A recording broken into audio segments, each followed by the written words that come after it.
Hello, and welcome to the Midwest Medical Transport Traumasoft ePCR training video. My name is Marcus, and I am one of the operation managers in Region 4.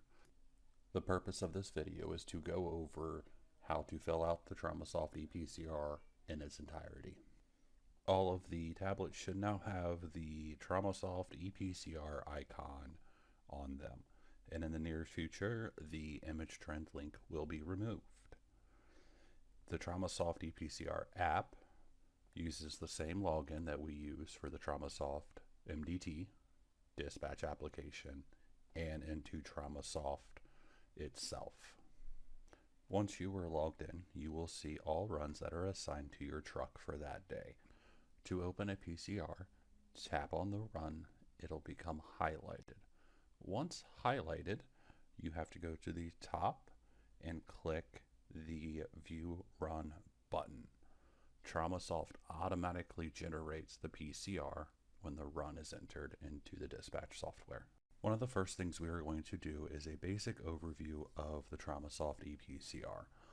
All of the boxes, questions, answers, and data are the same. They are just in different locations. The hardest part of this transfer is learning where the data goes. It is a recommendation that we start working left to right at the top of the run sheet until we figure it out. Okay, so we're going to do a training run together and work through this all together. The screen we are currently looking at now is the first tab, first screen within the system. This is our incident response page. In here, all we have to do is find the required boxes and answer those questions and make them turn green. As they turn green, the number in the top will disappear. As we are finishing up pages, in the middle of the screen, underneath the pages, there is a Save and Next button. That is the same as the Save button in Image Trend. It is our best friend. To answer a question, just tap on the appropriate answer and it will fill it in. On the scene page, we are selecting the scene type and any other scene information that we need to include within our ePCR. Remember to click Save and Next when we're done. This is the Personnel tab. This is where we assign roles on the incident to each member according to what they actually are doing. To edit a crew member, click the pencil and it'll open a drop-down menu. In here, we can select what primary and secondary roles that crew member's doing. Clicking on the Add button next to crew member details allows us to add PPE information along with other specific information per that crew member. Save group and then save group again to save that crew member. Another way to assign crew members roles is by tapping on the icon next to their name. The driver's wheel for driving, the stethoscope for patient care. Remember to add the PPE still. To remove a crew member from the incident, click the trash can, then confirm the deletion. You can always add them back in if needed. This is the Destination tab. This is where a lot of the destination information is going to go. EMS transport method, how we transported them from the scene, the transport mode descriptions, and the final patient acuity. Remember, once all this is complete, the number will go away, and we're going to hit Save and Next. Now we are in the time screen. You'll notice some of these times have already been pulled in from the CAD as you've marked en route and dispatch has sent the run to you.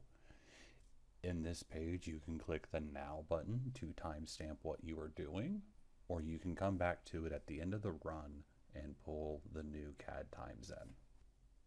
This is the mile screen. In here, we track the EMS unit number, the shift, the level of care, your original station, and the odometer readings.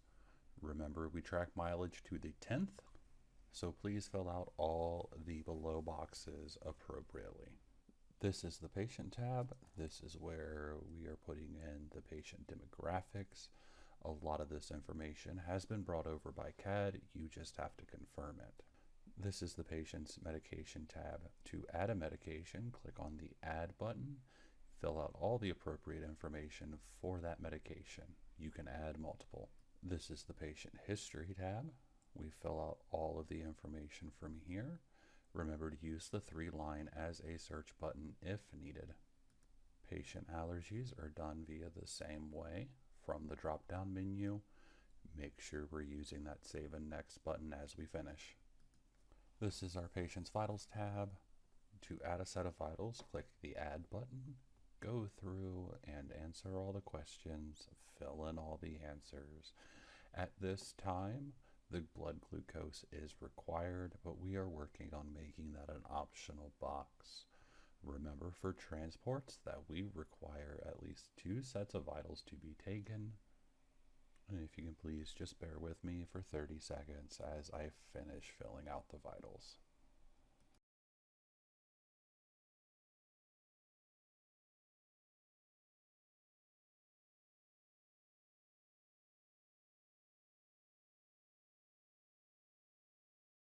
Remember to save group to finish your vitals, and then save and next to get to the next screen. This is our procedures tab. Anything that you do during your transportation will be placed in here. This is airway, anything cardiac, medications given. This is also where your vent settings, vent measurements, and controlled substance use is added. The same as everywhere else in here. Plus add to add the thing done. Save and next to go to the next tab. This is our patient assessment page. To start an initial assessment, click the plus add sign, start going through and filling out all the questions. Once you are completed, there is an option to draw certain findings onto the patient markup within the PCR. Remember to save group and save next when you get finished with this tab. Remember, you can use your 3 lines to search if needed. Again, please bear with me for another 30 seconds while I finish this up.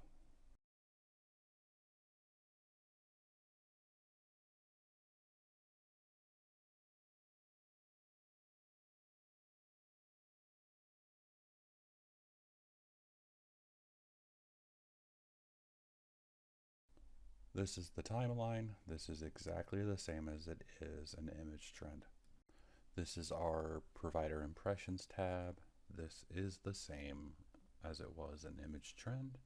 Make sure you find the most appropriate option for the chief complaint of your patient.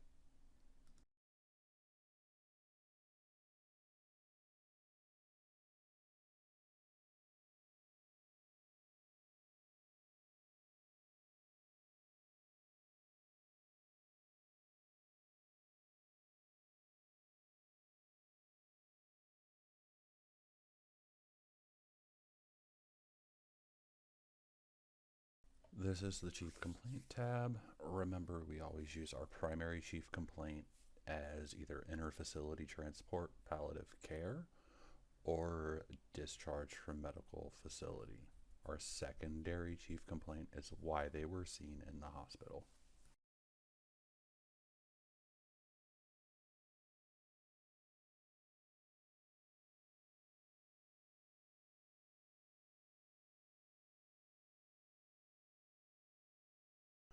This is where you're going to be typing in your narrative into the ePCR. Remember that we have guidelines, templates, and tools to help you complete this fully. Unlike Image Trend, there is not a generate button on this. So any information that you feel pertinent to go within your narrative needs to be typed out within the narrative itself. And this is where our attachments go within the ePCR. Unlike Image Trend, we do not go to the 3 lines. Instead, we select from the drop-down what type of attachment we are attaching to the run, and then we have an option to either take a live photo of the document or upload a photo that has already been taken. There are 4 different types of uploads we can do on this, those being the face sheets, the physician's cert, other medical documentation, and scene pictures if applicable. This is the signature page. Remember, we have to have 4 signatures for every run, one being the patient, one being the receiving facility, and both crew members on the report. To add this patient signature, select either the patient or the authorized representative and follow the prompts on the screen.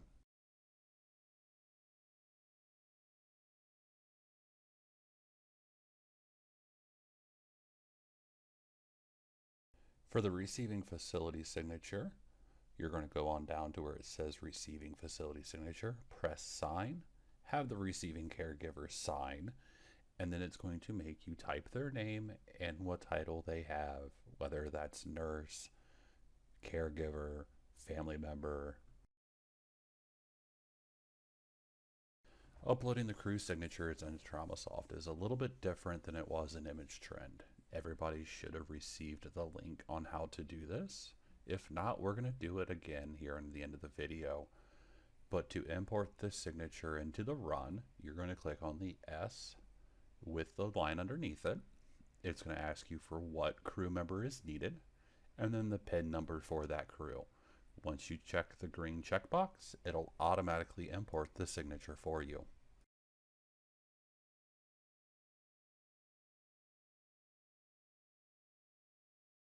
So now that we are done with the majority of the run, we're going to go back to the time screen, go ahead and re-pull all the times from CAD to get them updated, and we are going to start the finalizing process.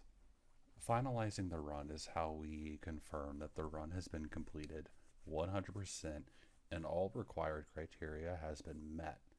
If you were good to finalize, you will have a green box that says finalize this run. If you have an error, there will be a red box explaining what is causing the error and where you need to go to fix that.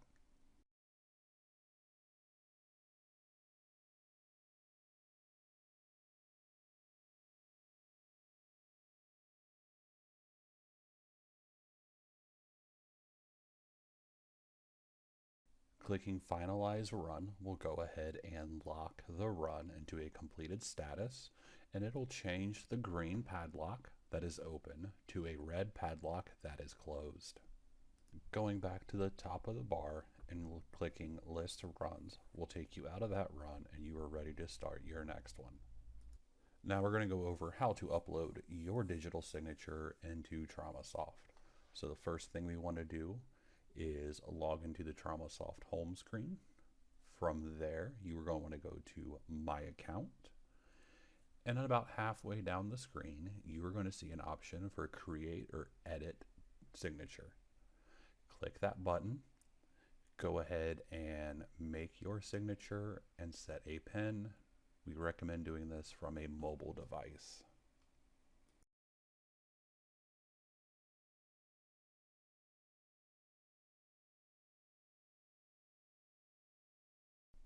I want to thank everybody for taking the time today to sit here and watch the video on how to do one of these PCR reports in Traumasoft. If you guys have any questions or still feel a little confused on how to do this, please reach out to one of your training officers that are listed for your area and let them know. We are all here to help you.